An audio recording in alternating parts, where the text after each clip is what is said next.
Okay. So kena kamera. Phone pun okey, bukan tak okey. Tapi bila kau nak klien lebih besar, Faham.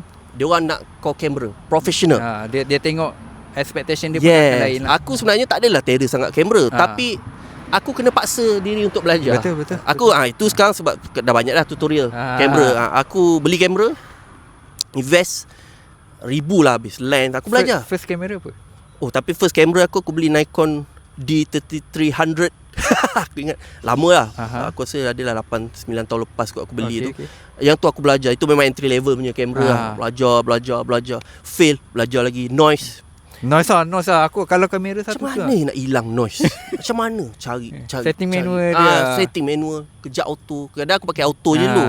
Tapi bro, auto ni kau nak belajar profesional, kau kena belajar manual. Auto ni tak tahan lah, tak boleh lah. Kalau kau nak go higher, next level, manual. Manual. Manual.